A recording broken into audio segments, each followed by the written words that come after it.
Friends, I have finished 38 lectures on the subject of extraction of non-ferrous metals. And then I invited a good friend of mine, Mr. Pugajendi, who has delivered two very beautiful lectures. I had specially requested him to talk about the importance of non-ferrous metallurgy as regards the economy of India today, how there is a resurgence in the non-ferrous industry, how it can be an attractive option from our metallurgy graduates.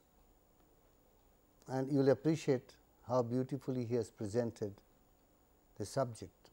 He holds a very important position and he is very well thought of in the non-ferrous metals academia as well as the industry circle. Fortunately, he has repeated far more effectively some of the things I had mentioned about our history and how things are changing. I will not go into that. In the next two lectures, what I propose to do is to go through the entire set of lectures that I have delivered and remind you of some important points. Now, I have mentioned and I will mention it again that you always understand principles better once you know what actual processes there are, and you understand processes better when you know the principles. They go hand in hand. So, we started the lectures with discussion of fundamental principles, then we talked about processes, trying to point out how the principles apply, but I am sure you begin to understand the importance of the principles only when we discussed the processes. Now that you have understood some of the principles and you have become familiar with the processes, the techniques and some details, I can now have a different kind of discussion putting them together. So, I will do that for next two lectures, 41 and 42nd lecture. You would recall that I had started my lectures by saying how non-ferrous extractive metallurgy is a bit different from the other undergraduate metallurgy subjects. Some people think of it as more of very descriptive, not very analytical, not very quantitative. I hope that I have been able to show, at least to some extent, that non-ferrous extractive metallurgy is really not that dull a subject. There is a lot of logic, there is a lot of beauty in the things that are done. It is true that there is a lot of chemistry, more of chemistry than of physics, not that much of mathematics, but certainly there is rationality and some quantification, quantitative principles. I started by mentioning two equations, one on reduction of titanium tetrachloride by magnesium and sodium, and another was on aluminothermic reduction. Now, so far as this reaction is concerned, in course of chemistry we will write these two equations and that is the end of the matter. But I mentioned in my lectures that for a metallurgist it becomes a starting point for asking questions as to how do these reactions actually take place.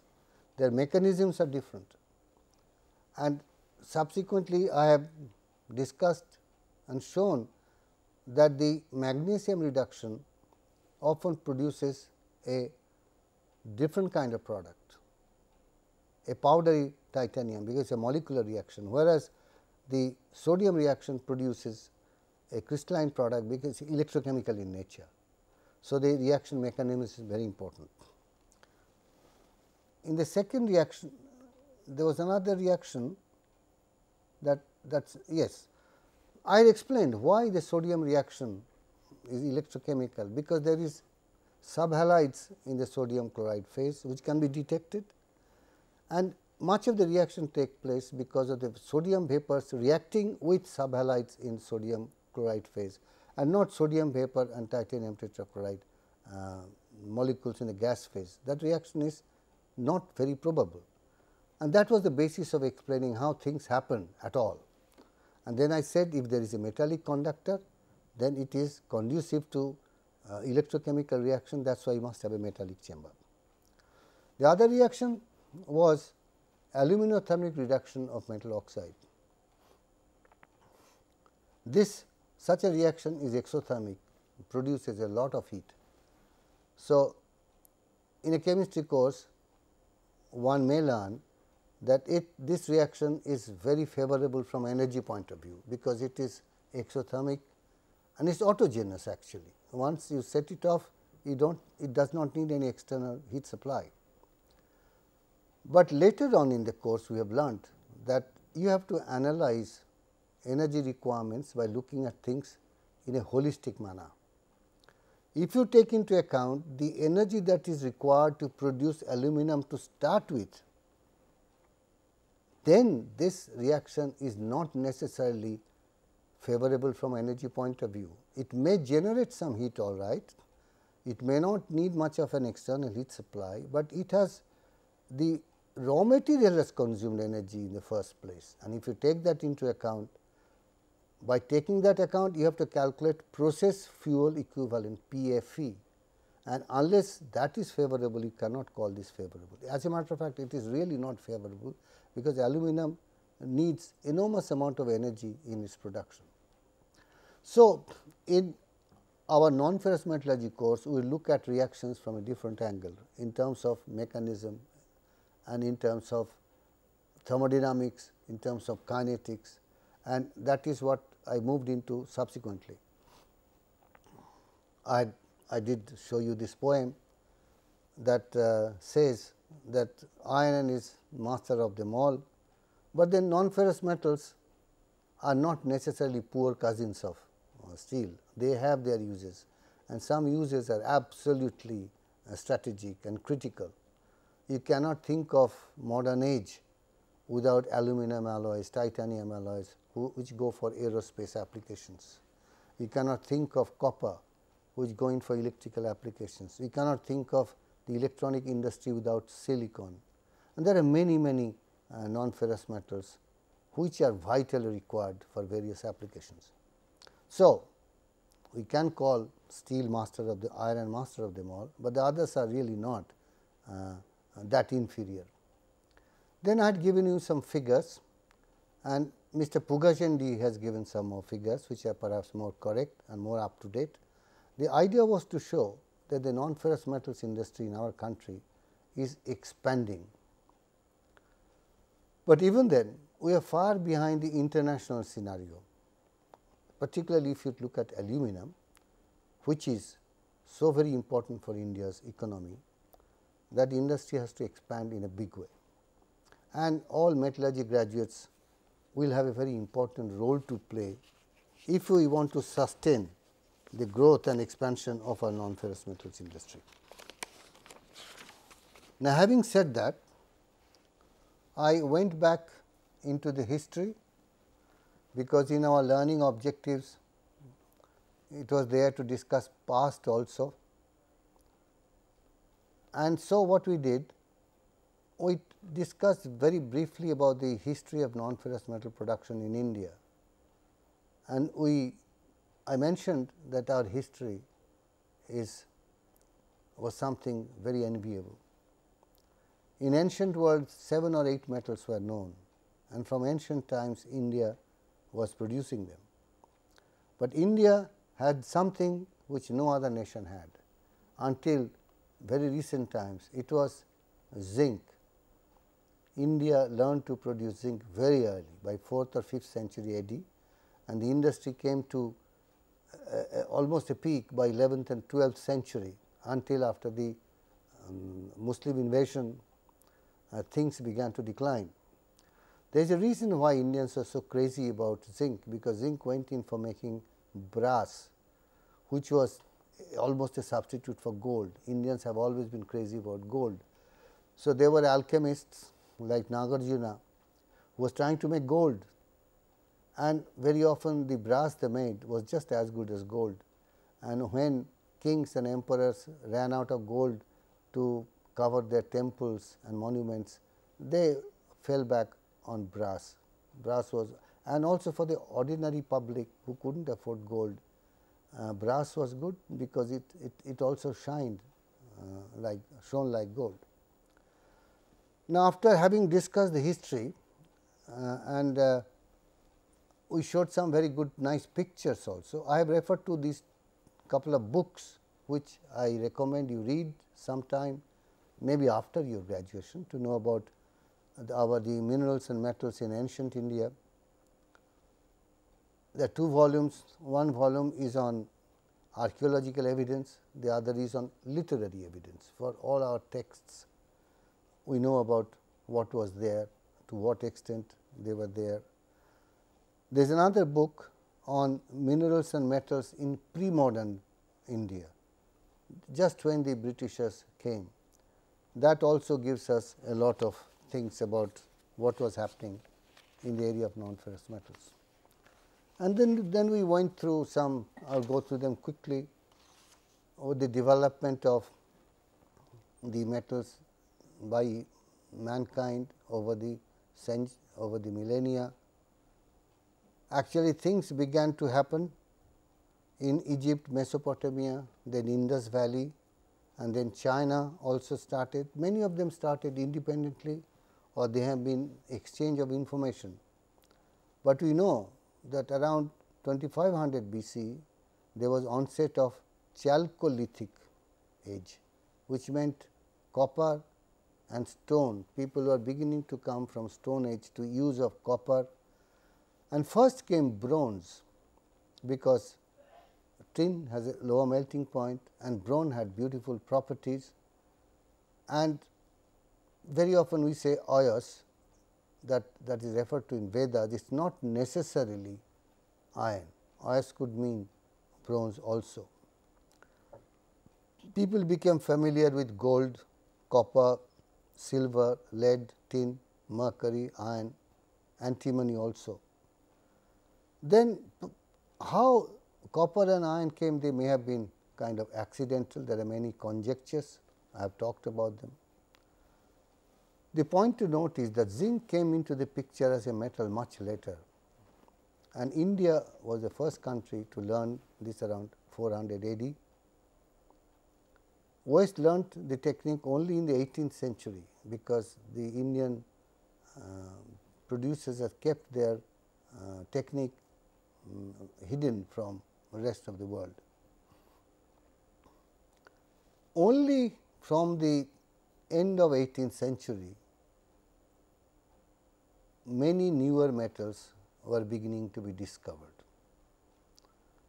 Before that, there were only a handful of metals, and strangely aluminum could not be produced. It was produced in small quantities by chemistry, but it could be produced in bulk, because 3 things happened together. We had the invention of electricity. Electricity could be used for electrolysis, and a process was invented simultaneously in America and France. They are called Hall-Héroult process, which was possible because there was electricity, but it was also made possible because huge quantities of pure alumina could be produced by Bayer's process. If Bayer's process was not there, it would not be possible to produce aluminum in bulk, because you cannot electrolyze bauxite as it is. You have to purify, you have to produce pure alumina. For that you need Bayer's process. So, in technology, many advancements have taken place, because 2-3 things have happened simultaneously, and they have helped each other. Aluminum is an example.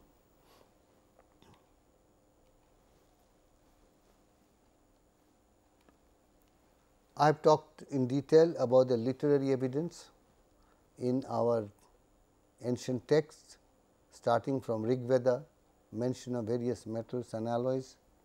I have talked about archaeological evidences from numerous excavations which have yielded thousands of artifacts of all kinds of metals and alloys. Not only sculpture, but tools, weapons, personal ornaments, objects of domestic use, everything figurines there, they are distributed all over India. There is a large concentration in western India, but then things spread to the south, down to the east. So, there were numerous sites in India where these things were produced. Here is a story as to how the ancients learned to iron production. Then this is one of the oldest examples of a non-ferrous metal figurine in India, the dancing girl of Mohenjo-daro. It is a small sculpture with very interesting features, bangles only in the left arm. Unfortunately, this is Mohenjo-daro is no longer in India, it is in Pakistan now. But then from the submerged Dwarka of the coast of Gujarat, lots of objects have been found which were made of copper, zinc, lead and all kinds of alloys. And here is a picture showing where archaeological sites have been found that have yielded many non-ferrous metal objects. I showed you pictures of some ancient copper making furnaces, also distillation units for zinc. Many of them are still intact in the hillsides in Rajasthan, because it almost looks like when the distillation units were all charged and ready for production, maybe they were flooded, and those who were to operate them, they left the area, they are found intact. On the hillsides you find these retorts. Indians used both horizontal retorts as well as vertical retorts. Mr. Pugezendi is showing some pictures. Then I showed some beautiful sculptures starting from early as 7th or 8th century. They were brasses, bronzes, and they are astounding not only because of the quality of the alloy that was produced in India, but also the beauty and the aesthetics, the craftsmanship, the high skill of the artisans. And one of the techniques they mastered was the lost wax process, where actually things that were made, they were really not solid, they are all very hollow. So, there is a thin layer of metal which make these things. The famous Nataraja, which its beauty has an international impact, and so many books have written on it.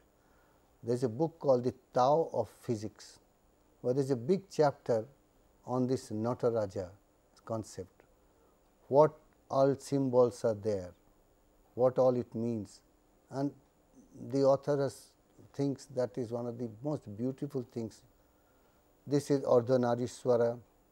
There is also another sculpture. Then in recent time, pre-modern times, when the Mughals were declining, they made this beautiful birti ware. There was another special kind of alloy and special kind of craftsmanship. So, I have discussed all this. This was the first module, which was kind of introductory to the course. Then I came to the second module, which was little more on the dull side, bit descriptive, but it had to be done. It was the learning objectives were sources of non-ferrous metals, land and sea, principles of exploration, principles of ore beneficiation, and something about the non-ferrous metal wealth. The point to note in this was that metals do not come from land alone. There are metals in the sea also, and I have given you some data on their distribution. So far as the land is concerned, we can extract metals only from the surface of earth. The surface includes sea also. When we say crust of the earth, it is about a few kilometers is what we can normally take samples out from. So, the average things percentages have been shown, and that I have discussed at the end of the lectures also, that we have shown that oxygen, silicon, aluminum, these are there in plenty, and that is why you find oxides, silicates. There is also calcium is also there. Some of the other metals we are very familiar with, like base metals, copper, lead, zinc, their abundance is very low. So, had they been distributed uniformly all over the crust, it will be very difficult to extract them. Fortunately, there are pockets where they are concentrated. That what helps us to get them, extract them. So, we have discussed the nature of occurrence, that different metals, because of their difference in reactivities, occur in different forms. In some form they are more stable, some minerals are more stable, they are difficult to decompose. Some other minerals are not so stable. I have given you some tables about that. And then I have said that an extraction process will have to take into account the percentage of impurities, their association, physical conditioning of the ore, location and magnitude, proximity to transport facilities, market value of the metal if at all extracted, then value of land, cost of rehabilitation, environmental, social concerns, all these to set up a non-ferrous metal industry. So, many factors go into the production of non-ferrous metals. It starts with exploration that are based on magnetic studies on land, studies on electrical resistivity. These things tell us where water bodies are there. Some such things can be done from air also. Aeroplanes flow according to some grids, and electrical flow lines or equipotential lines are drawn, which indicate where water, where ore bodies may be there, and then detailed explorations are done where actual samples are taken out, the samples analyzed. Doing all this, only people go for exploration. Now, if we take the world average, the average composition of the crust, this is the list of abundance. The elements on top are oxygen, silicon, aluminum, iron, calcium, and then there is after magnesium there is a drastic drop, and I have said a few elements account for more than 95% of the abundance. But still we managed to get many elements which are, the average shows very low figures, but fortunately they are found concentrated in certain areas. That is why we were able to extract them. Interestingly, we should remember that sea also contains all elements, because over the millennia rivers have washed down things all from all corners of the earth's surface and dissolve them. Elements come from the bottom of the sea also through undersea cracks or volcanoes through which things are constantly coming out. On an average, these are the relative abundance. Of course, chlorine is maximum, that is why you have chloride salts. You have sodium and magnesium, these are sodium chloride and magnesium chloride. There is also other things, sulfur, calcium, whole lot of things. And if you go down, you can find there also precious metals are also there, like you have gold, silver, all that is there. But then because the percentage is so small, even uranium is there, it is not easy to extract those things from seawater.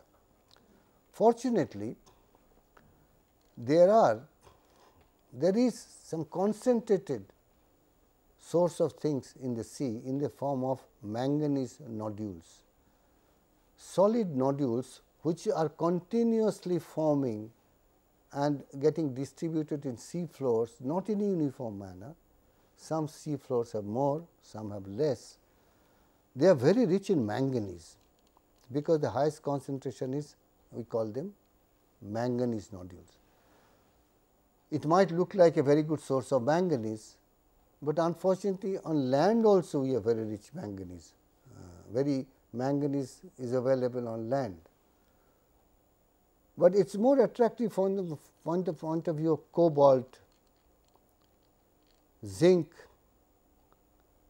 which compared to what is available on land is very attractive, and people are interested in extracting cobalt, zinc, nickel, etc. from those manganese nodules. But then extracting manganese nodules from the bottom of the sea, which could be several kilometers down, is not an easy proposition. There are fortunately some shallow seas which also have these manganese nodules.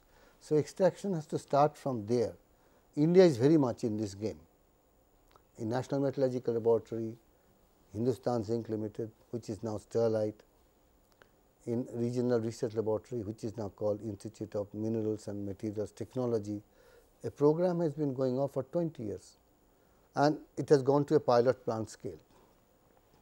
But it is basically for the future, that if you really have to get cobalt, zinc, nickel,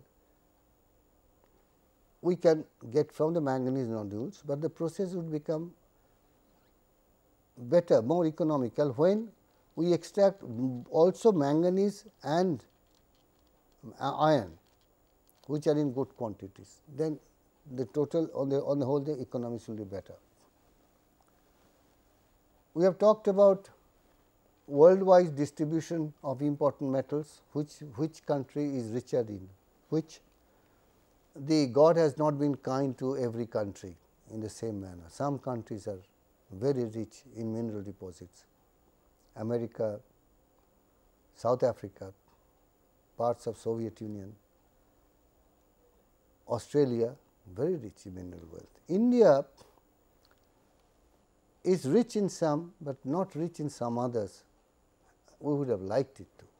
For example, the mineral wealth of India is adequate to abundant so far as ores of aluminum, beryllium, chromium, manganese, magnesium, titanium, zirconium, thorium and the rare earths are concerned. We say that we have inadequate, but we have some definitely ores of copper, gold. I have put graphite here also because it is an important thing, though it is not a metal. Lead, vanadium, zinc, cadmium, nickel, uranium, tin we have. But poor to not known so far are they also include many metals, antimony, bismuth, boron, cobalt, mercury, molybdenum, etc., silver, tungsten, they are not there. So, Indian metal industry, non-ferrous metal industry has to depend a great deal on where we have adequate or abundant resources. It does not mean we should ignore the others, because if we have the skill, if we have the knowledge, we can always import concentrates from elsewhere and process them and produce add value. You can get concentrates of those metals which are available in other countries, and if they are willing to sell, we can add value, extract those metals.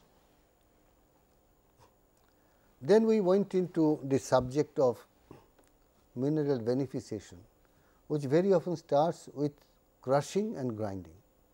There are some pictures of grinders.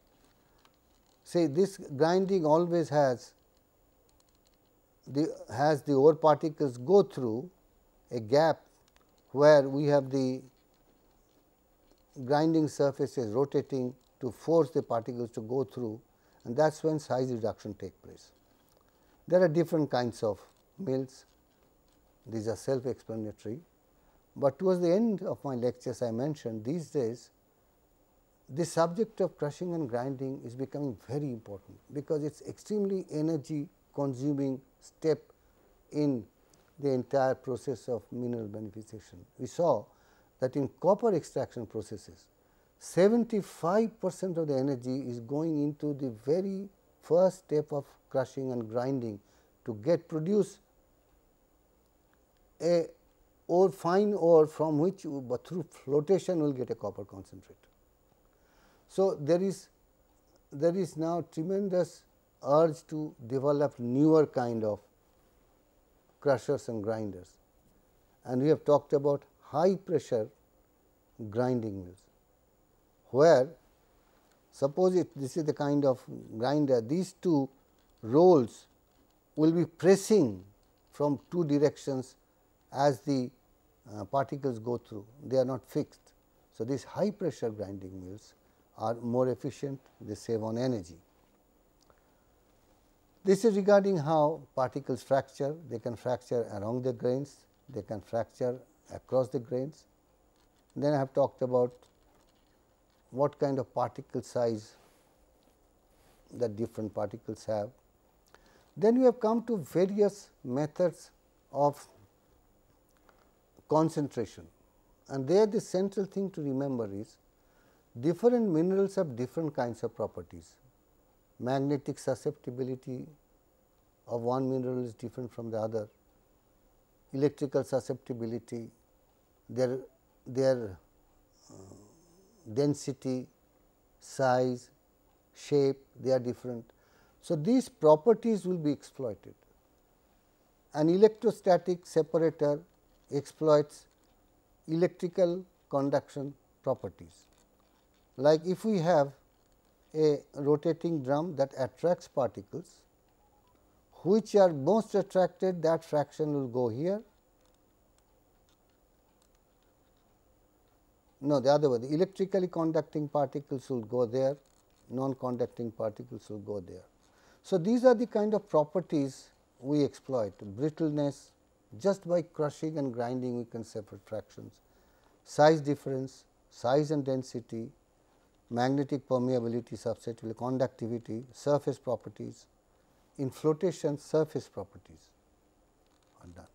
I have given you one interesting example which is used in processing of beach sands, which have come again and again when we talked about monazite concentrate, we have talked about ilmenite processing of beach sands in general. And because it's such an important area, processing of beach sands, I took in the beginning only one concentration device, that was spiral concentrate, which is used for beach sands, which has many minerals, very heavy minerals, ilmenite, rutile, zircon, monazite, heavy minerals like garnet and sillimanite, lighter minerals like silica. We need to fractionate, we need to separate all this, and then they will go for their different circuits. And how does it function? We have shown you a picture. A slurry will come down from the top, it will come at increasing velocity, rotating, and during the process of rotation, the particles, minerals will get separated depending on their density and shape. And we have explained how this happens, that in the perimeter outermost, mostly water with fine particles will go, that can be collected separately. That is where just out inside the perimeter the velocity will be highest, and there cannot be not much separation. Maximum separation will be inner regions, which is where the velocity drops and begins to slow down, and heavier minerals separate there. Then I have said the whole thing is really not very descriptive. We can now put in mathematical models, we can bring in computer applications, we can do optimization, we can consider a particular, say a fraction, heavy metal concentrate, and we can do experiments and use design of experiment to set up empirical equations from which we can optimize things to find what are the best conditions of getting one fraction out in quantity or quality. Something that the industry traditionally used to do by a lot of trial and error over years, now today can be done in a matter of days using computer packages. And then we have done this in Indian rare earths, and we have made a lot of predictions, plotted this sort of response surfaces using standard computer packages to show under which conditions you get maximum concentrate, etc., and they have been found useful in the industry. Then we move to module 3, which was principles of extraction and refining processes, and that was a fairly long thing. Now, in many universities there can be a full 1 semester course only on extraction processes. There can be a course only on principles of refining. Now, I have quizzed all that into a few lectures, taking something from here, something from there, and these lectures can never be a substitute for your learning by really going and reading various books which are available. Now, in the days of internet, on any subject you can get so much of information. So, essentially if you have at least some idea as to what is what, you can always go to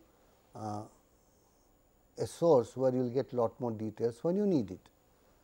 Now, in this module our learning objectives was to understand why some metals exist in nature as stable complex minerals and some do not.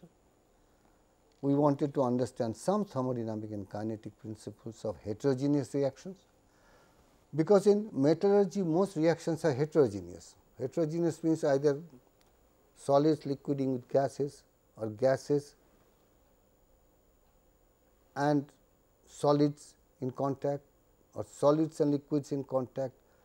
Very rarely we had an example of something happening in a homogeneous gas phase or a homogeneous liquid phase.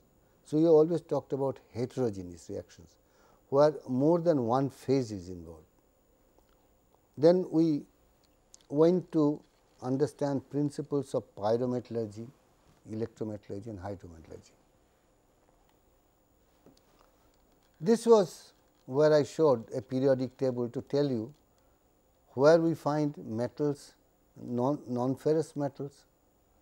I told you that there are so many non-ferrous metals, about 80 of them, because all are non-ferrous metals if you leave aside iron, the halogens and some elements which are solids, but they are not metals, because metals are supposed to have some properties like luster, some strength, but then there are some exceptions. Graphite has luster, but it is not a metal. Mercury is not a solid, it has a luster, but it is a metal. Why we call them a metal? Because metal is supposed to have some reactivities, and to show that I showed you a table where metals have been listed in terms of their reactivities. Now, what is the criterion of reactivity? There are many criteria. I have listed here electrode potentials, apparent standard potential, standard formation potential of pure chlorides, free energy formations of oxides and chlorides, electronegativity. I have not gone far too deep in the subject, but I should mention this. There are different fundamental principles behind all such listing. The list we get using different criteria do not give identical listing, means which is on top here may not be on top there, but then by and large you will find some metals are coming to the top, means they are very reactive. They are very reactive towards halogens, oxygen and things like that.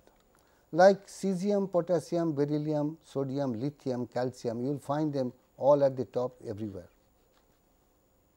Whereas, some metals like platinum, gold, silver, etc., they will all be at the bottom. They are not at all reactive.